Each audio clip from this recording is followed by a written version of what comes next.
حنیفہ رحمۃ اللہ علیہ کو جیل کیوں ہو گئی تھی ان کے دور؟ اصل میں ہوا یہ تھا، امام اعظم ابو حنیفہ رحمۃ اللہ علیہ کو جیل کیوں ہوئی؟ بات دراصل یہ تھی کہ امام اعظم ابو حنیفہ رحمۃ اللہ علیہ کو جو وقت کا بادشاہ تھا وہ چاہتا تھا کہ آپ کو قاضی القضات کے عہدے پہ فائز کیا جاتا ہے۔ آپ نے فرمایا کہ میں تو اس قابل نہیں، کہتے تم جھوٹ بولتے ہو۔ جب آپ نے کہا کہ بھئی دیکھیں، آپ خود کہہ رہے ہو کہ میں جھوٹ بولتا ہوں، جھوٹا شخص تو قاضی بن ہی نہیں سکتا۔ تو بادشاہ کو اور غصہ آیا، محل سے نکال دیا۔ پھر یہاں تک کہ اتنی آپ کو تکلیفوں کا سامنا کرنا پڑا کہ آپ کو جیل میں بند کر دیا گیا۔ یہ ایک امام کی بات نہیں، امام احمد بن حنبل رحمۃ اللہ علیہ کو دیکھیے، ان کے ساتھ ایسا ہوا۔ امام مالک علیہ رحمہ کو دیکھیے، ان کے ساتھ ایسا ہوا۔ یہ جو مروان جس کا میں نے تذکرہ کیا، یہ خارجی تھا۔ یہ مروان بن حکم جو تھا، اس کو تو میرے کریم آقا علیہ الصلوۃ والسلام نے مدینہ سے باہر نکال دیا تھا، اور یہ حضرت عثمان غنی رضی اللہ تعالیٰ عنہ کا رشتہ دار تھا۔ کریم آقا علیہ الصلوۃ والسلام نے فرمایا کہ اسے یہاں سے مدینہ طیبہ سے باہر نکال دیا جائے اور اسے دوبارہ داخلے کی اجازت نہیں ہے۔ اب ادھر صحابہ پریشان ہوئے کہ جب حضرت عثمان غنی رضی اللہ تعالیٰ عنہ آقا کریم علیہ الصلوۃ والسلام کے وصال ظاہری کے بعد مروان کو مدینہ بلاتے ہیں۔ اس میں دو باتیں تھیں۔ ایک بات تو آقا کریم علیہ الصلوۃ والسلام کی بارگاہ میں آپ نے عرض کی، حضور جیسا بھی ہے میرا تعلق تو ہے، نسبت تو ہے، اسے معاف کر دیں اور اسے آنے کی اجازت دے دیں۔ اور ایک روایت یہ بھی آتی ہے کہ حضرت عثمان غنی رضی اللہ تعالیٰ عنہ کو اس بات پہ مان تھا کہ میرے کریم آقا علیہ الصلوۃ والسلام نے بارہا یہ مجدہ سنایا تھا جب میرے روما خریدا، اس وقت بھی، اس کے علاوہ اور بھی کئی موقعوں پر کریم آقا علیہ الصلوۃ والسلام نے فرمایا کہ عثمان آج کے بعد تجھ سے کوئی مواخذہ نہیں، تو جو چاہے کر۔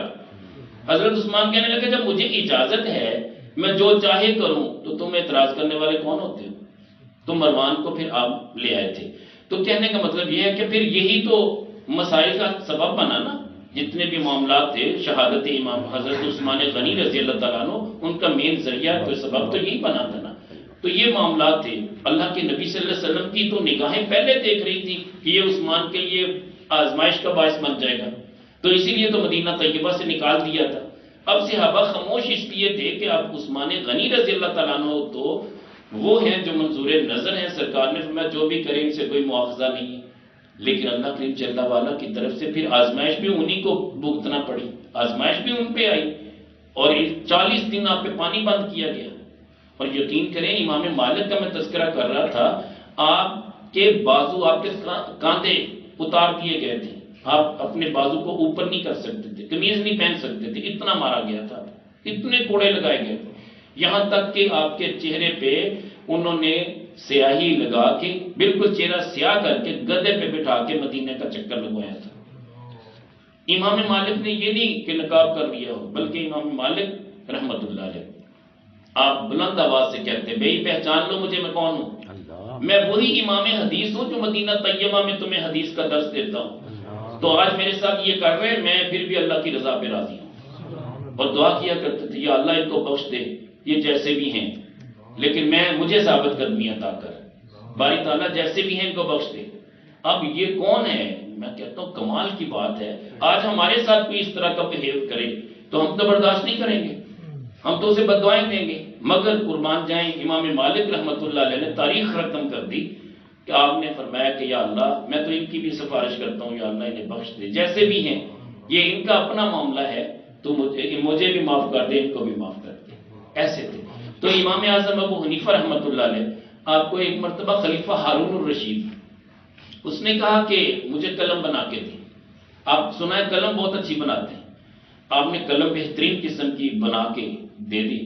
اب وہ خلیفہ ہارون الرشید کہنے لگا کہ یہ قلم تو بہت خوبصورت ہے، اس سے میں فیصلے لکھا کروں گا۔ آپ کے ذہن میں فوراً خیال آیا کل قیامت کے دن اگر اللہ کریم جل وعلا نے پوچھ لیا کہ قلم بنا کے دینے والا تو تھا، فیصلہ اس نے اگر غلط لکھ دیا تو کیا بنے گا؟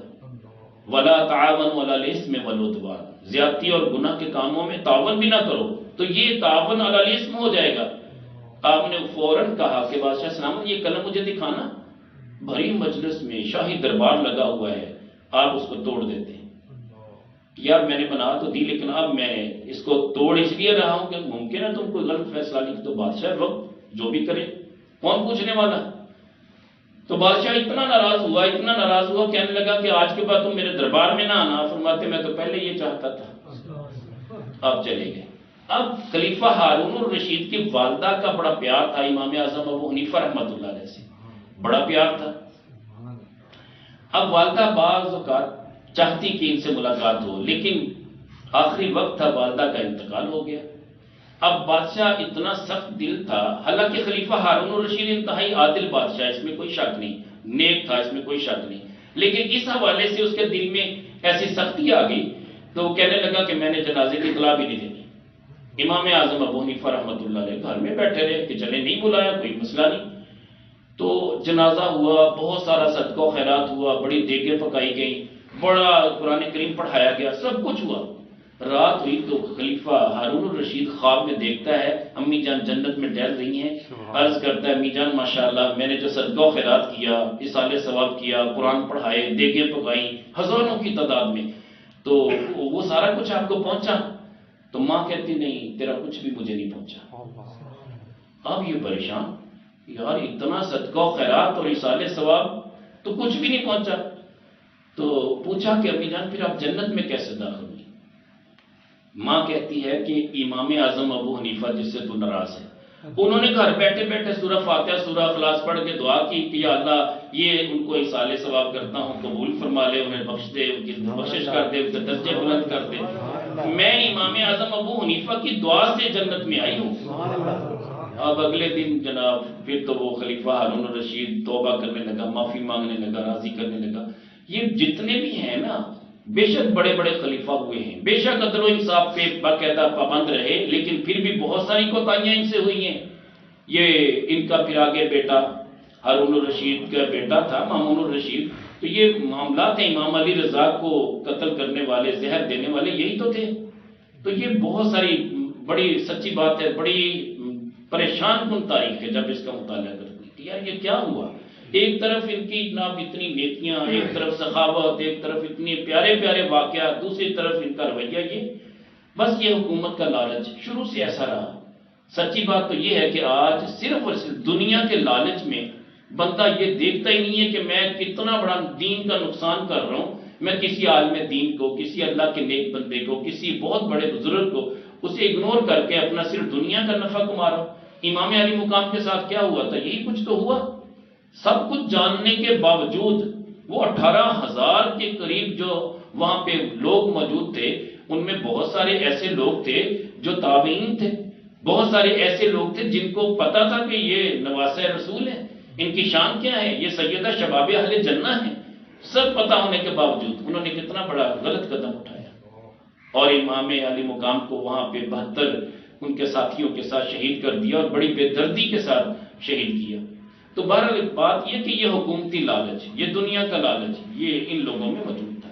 باقی رہی بات صحابہ کی, کلہم عدول, ان میں سے ایک بھی ایسا نہیں ہے جن کے بارے میں ہم کہہ سکیں وَكُلًّا وَعَدَ اللَّهُ الْحُسْنَى, سب کے ساتھ اللہ نے بھلائی کا ارادہ کر. تمام صحابہ شانوں والے ہیں. صحابہ کے بارے میں کبھی زبان نہ کھولنا ہے, اہل بیت کے بارے میں کبھی زبان نہ کھولنا, اپنا ایمان سلامت رکھنا ہے, ان کا ادب بجا لانا.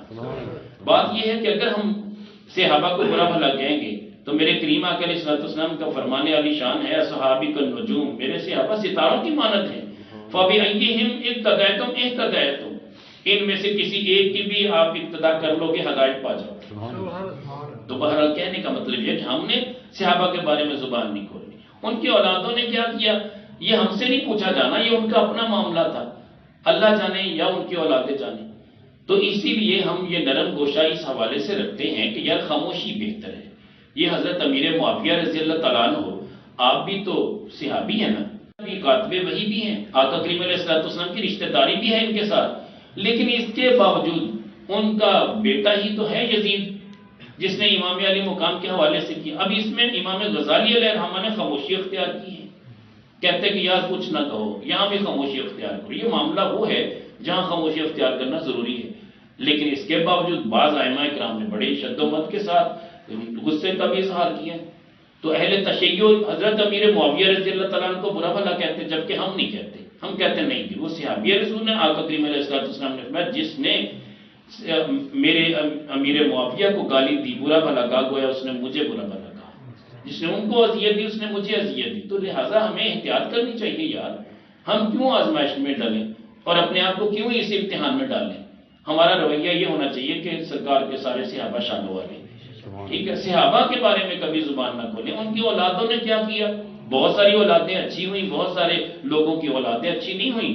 صحابہ کی اولادوں کے بارے میں تو کیا میں کہتا ہوں کہ صحابہ کے اندر جو موجود تھے، منافقین جو تھی، جو مرتد ہو گئے، یہ بھی تو ان کی بڑی تعداد ہے، تذکرے ملتے ہیں. لہٰذا ہم نے جہاں مرتد کی بات آئے گی وہاں پہ تو ہم جو کہہ سکتے ہیں، کوئی مسئلہ نہیں، لیکن صحابی کے بارے میں کبھی نہ کہیں. اور صحابہ کی تعداد کتنی تھی؟ میرے کریم آقا علیہ السلام نے جب خطبہ حجۃ الوداع دیا نا، 1,40,000 صحابہ تو اس میدان میں موجود تھے. تقریباً کم و بیش 1.25 صحابہ موجود تھے. اور جو گھروں میں مائیں بہنیں اور بیٹیاں موجود تھیں، ان کے بچے موجود تھے. اگر ان کی تعداد شمار کی جائے، علماء فرماتے 6 لاکھ صحابہ بنتے ہیں کم و بیش. تو میرا کہنے کا مطلب یہ کہ ہم کسی کے بارے میں کچھ نہ کہیں. ہمیں نہیں پتا، کنفرمیشن نہیں ہے. ہو سکتا ہے کوئی جھوٹی بات ہو، کتابوں میں لکھنے والے لکھ کے جھوٹ بھی لکھ کے سچ بھی لکھ گئے، تو ہم ڈیفائن نہیں کر سکتے. یہ علماء کا کام ہے، وہی کرے. ٹھیک ہے نا؟ اللہ تعالیٰ بس آسانیاں دے. اور کوئی سوال کے کرنا؟ یزید کے بارے میں آپ جی منہ کھولیں یا نہ کھولیں؟ یزید کے بارے میں نے تو عرض کی کہ امام غزالی علیہ رحمہ نے خاموشی کا اظہار کیا. وہ فرماتے ہیں کہ نہیں یار، ان کو بھی گالی دینے سے تمہیں کیا ملے گا؟ گالی نہ دو. البتہ یہ ضرور ہے کہ ان کے اس عمل کو کہ اس میں وہ ملوث تھا، اس کے حکم سے یہ سب کچھ ہوا.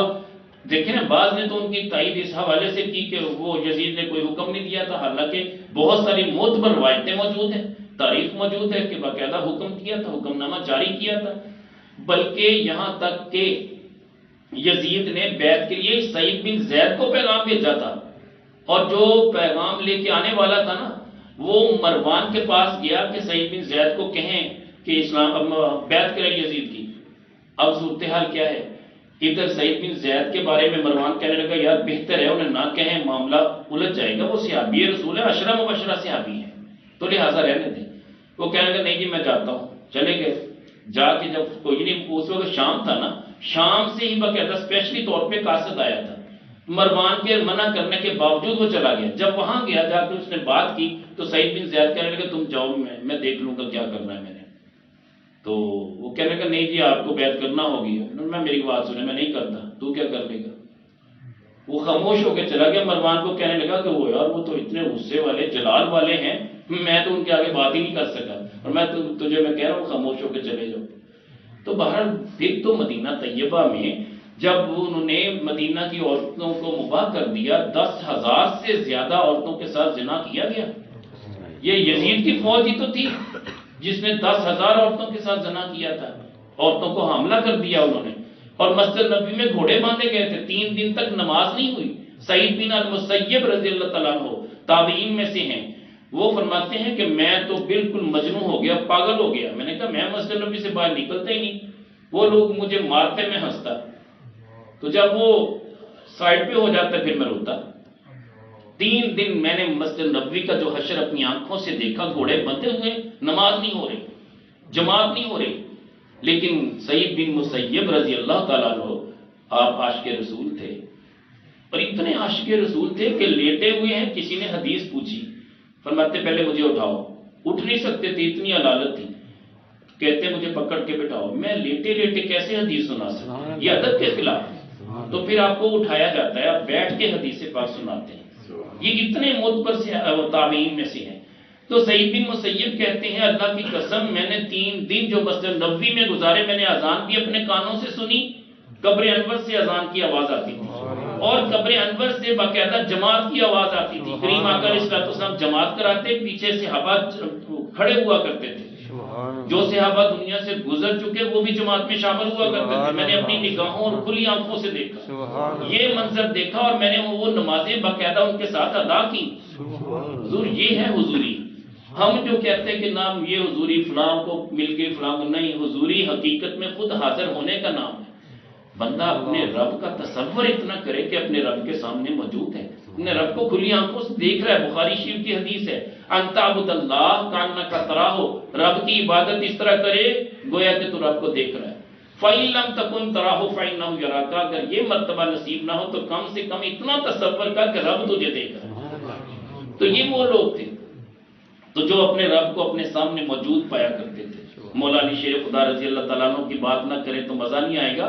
کسی نے کہا کہ جس رب کی عبادت کرتے ہو کبھی اسے دیکھا بھی ہے؟ میں اللہ کی قسم دوسرا سجدہ تب کرتا ہوں پہلے سجدے میں زیارت کرتا ہوں۔ امام عیسیٰ ترمذی علیہ رحمہ 99 مرتبہ اپنے رب کا دیدار کرتے ہیں۔ بھائی کھلی آنکھوں کے ساتھ، ان آنکھوں کے ساتھ رب کائنات جل وعلا کا ہم دیدار نہیں کر سکتے، مگر رب جب چاہے گا تو پھر دیدار کے لیے آنکھیں بھی عطا کر دے گا۔ وہ کیسی آنکھیں ہمیں بھی نہیں پتا، ٹھیک ہے؟ میرا کریم رب ہے، بے نیاز ہے نا بھئی، ہمارے پاس میں نہیں کہ ہم اپنے رب کا دیدار کر سکیں۔ ہماری کیا اوقات اور کیا حیثیت ہے کہ ہم اپنے رب کی دیدار کا دعویٰ کریں؟ نہیں کر سکتے۔ ہاں البتہ میرا رب جسے چاہے وہ کن آنکھوں سے دیدار کروائے گا؟ اپنا صفاتی دیدار تو ہر نبی کو کروایا، ذاتی دیدار فقط سرکار دو جہاں مالک کون و مکان صلی اللہ علیہ وسلم کے حصے میں آیا۔ سرکار فرماتے ہیں جب رب کائنات جل وعلا نے میرے شانوں کے درمیان اپنا دست مبارک رکھا، میں نے اس کی ٹھنڈک اپنے سینے میں محسوس کی، اور میں اس وقت سب کچھ جان گیا، جو کچھ آسمانوں میں ہے، جو کچھ زمینوں میں ہے، سب کچھ مجھ پہ آشکار ہو گیا۔ تو حضور والا، تو ہمیں چھوٹا دل نہیں کرنا چاہیے۔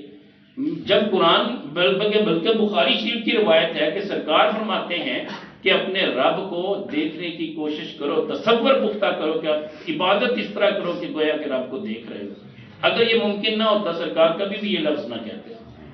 حضرت زید بن حارثہ کے بارے میں آتا ہے کہ سرکار مدینہ صلی اللہ علیہ وسلم نے پوچھا کیسا اصبحت یا زید، یا حارثہ کے لفظ بھی آئے بعض جگہوں پہ، لیکن بہرحال کیف اصبحت یا زید، اے زید کیسے صبح کی؟ عرض کیا اصبحت مومنا کاملا یا رسول اللہ، یا رسول اللہ میں نے کامل ایمان کے ساتھ صبح کی۔ سرکار نے فرمایا فما حقیقت و ایمان، تیرے ایمان کی حقیقت کیا ہے؟ کہتے یا رسول اللہ صلی اللہ علیہ وسلم راتوں کو جاگتا ہوں، عبادت کرتا ہوں، دن کو روزہ رکھتا ہوں اور اپنے رب کے عرش کو سامنے دیکھتا ہوں۔ میرے کریم آقا علیہ السلام نے یہ نہیں کہا ایسا ہو نہیں سکتا، نہیں، یہ بھی بخاری شریف کی روایت موجود ہے۔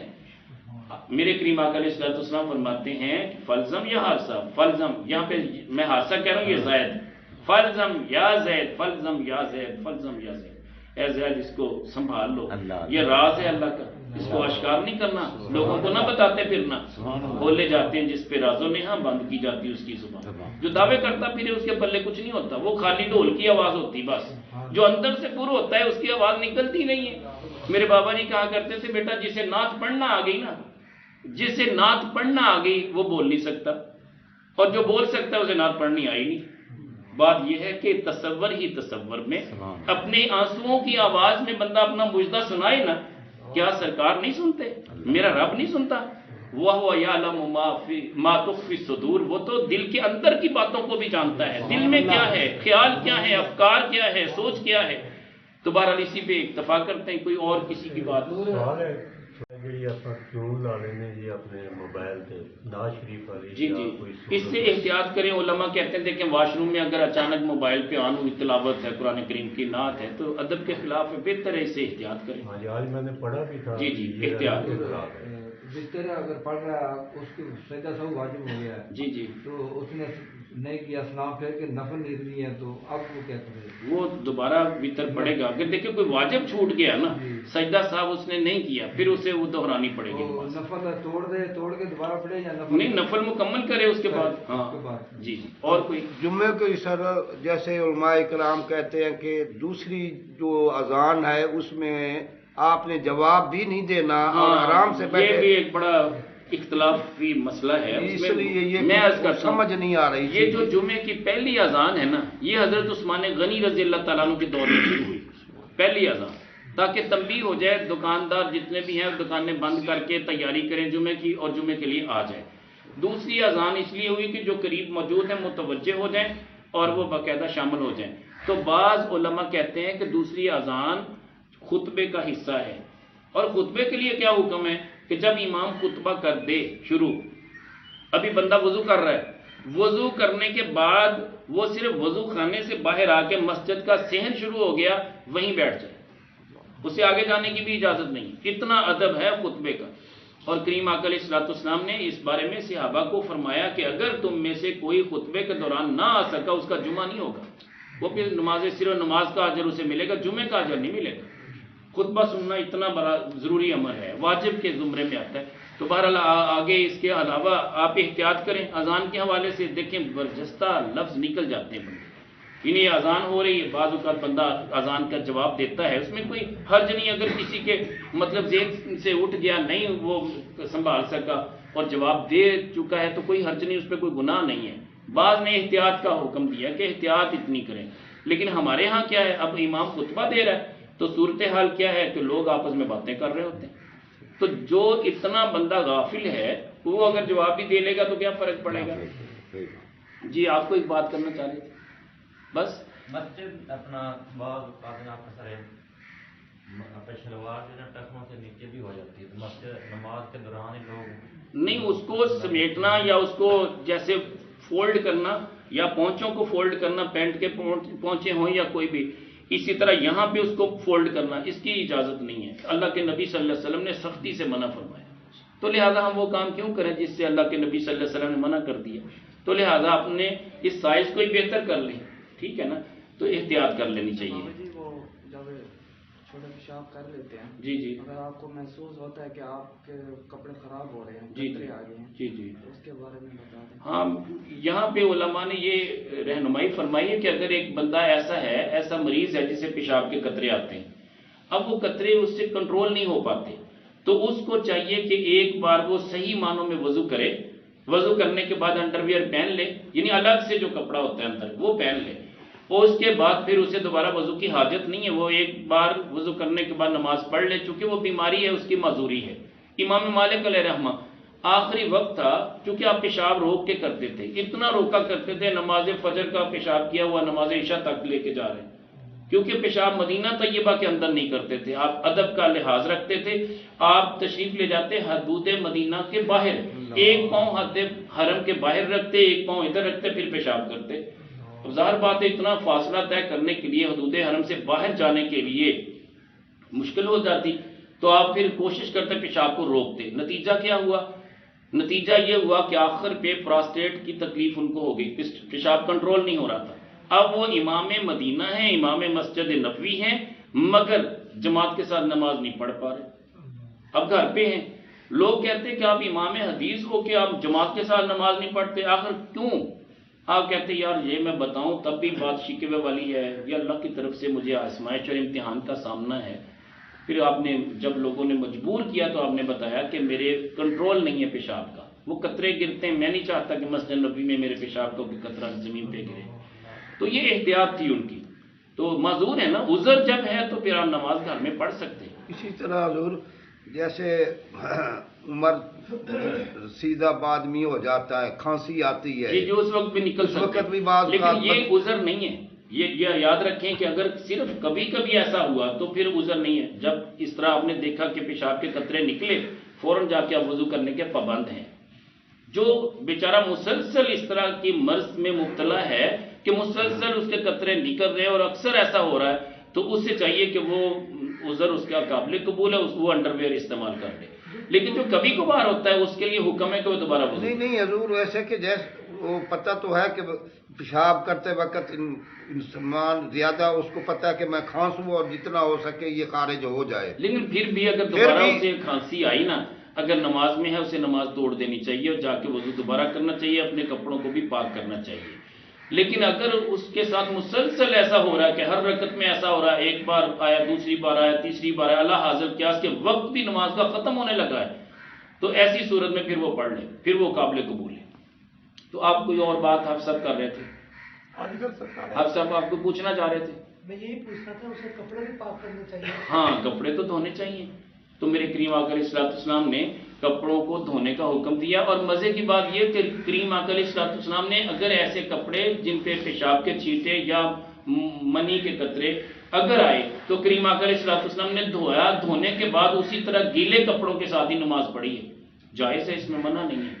بندہ کہتے یار خشک ہوگا تب نہیں، بس پانی پاک کرنے والا ہے، پانی سے آپ نے کپڑے کو پاک کر لیا، دھو لیا، پانی نکال دیا، اب وہ صاف ہو گیا، اس کے اندر اس کے اوپر جو نجاست تھی وہ ختم ہو گئی، تو کپڑا پاک اور صاف ہو گیا، آپ اس سے نماز پڑھ سکتے، گیلا بھی ہو تب بھی پڑھ سکتے ہیں۔